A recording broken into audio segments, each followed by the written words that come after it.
This is so heartwarming. This 15-year-old husky was chained and had never experienced the luxury of being inside before.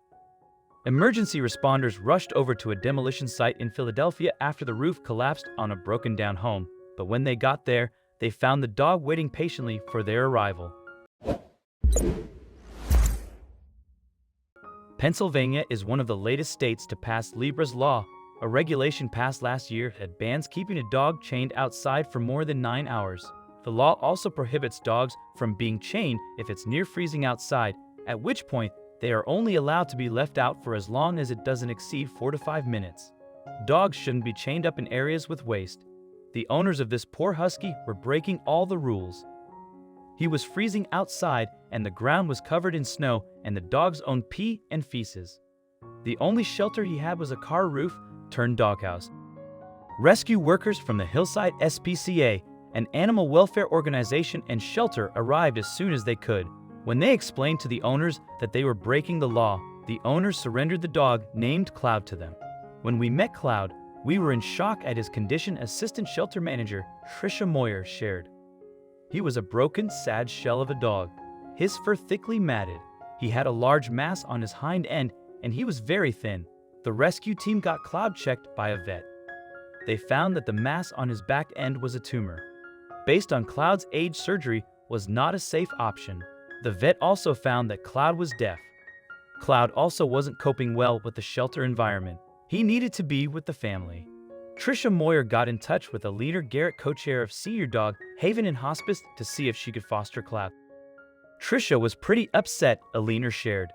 She sees dogs in all kinds of conditions, but she said this dog wasn't acting like a dog at all. He's just a mess. He's walking into things. I don't think he'd ever been inside anywhere in his life, so he was just so out of sorts. Alina agreed to take in Cloud, but bringing him back into her home didn't immediately solve things. He wouldn't stop pacing. He wouldn't stop moving. I had him in my house and he was knocking things over. He was running into things and I thought, oh no, this is going to be difficult. Cloud also tried to avoid any interaction with Alina and her 3 little kids. He wouldn't interact with us, and if you tried to go over to him, he'd just hide in the corner. Also, if you've not done so already, please subscribe to our channel and click that notification bell to get inspired by these animal stories every day. Now, back to the story. He found a spot in my laundry room next to my dryer. There were things next to it, and he knocked it all over. It was almost like he was trying to get behind the dryer to hide. He stayed like that for over 24 hours. Instead of forcing Cloud to come out, they left him alone for a while and it seemed to do the trick. I was in my laundry room getting something and all of a sudden, I felt this little swipe of a paw in my foot. I looked down and he was swiping at me to try and sit down and pet him. So I sat down and I started petting him and he started giving me kisses, and anytime I stopped, he would swipe his paw at me again. Cloud became a friendlier, more relaxed dog. It was like he seemed to realize that we were friends and we were safe.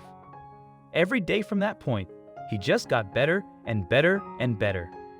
Alina said that despite his age, Cloud still had a lot of learning to do. For instance, he didn't know how to come back inside the house after going out to the fenced yard to do his business. Alina doesn't take all the credit for Cloud's newfound friendliness though. She believes her 6 other dogs, Izzy, Charlie, Boo, Casper, Riley, and Sue, were a huge help. It was almost like my dogs were teaching Cloud how to be a dog. Alina's home, though, was always meant to be a temporary one for Cloud. When a couple contacted Alina about adopting Cloud, they set up a meet and greet, and it was an instant success. The husband leaned down to pet him, and Cloud got up and gave him a big kiss in the face. And the husband was like, "All right, we can do this. We've got to take him." "We're definitely taking him," Alina shared. Last week, Cloud moved into his forever home. This time, it wasn't much easier for him to adjust, and he didn't waste any time making himself comfort. They've created a bucket list for him, so they're working on all sorts of things that Cloud never got to do in his entire life. They've been walking him, and he loves it. Somebody contacted them about doing a photo shoot. Someone else contacted them for a possible doggy massage. We were worried when we first saw him, a weak floppy-eared dog walking in the rain. Now, thanks to his new home, Titus is finally enjoying life.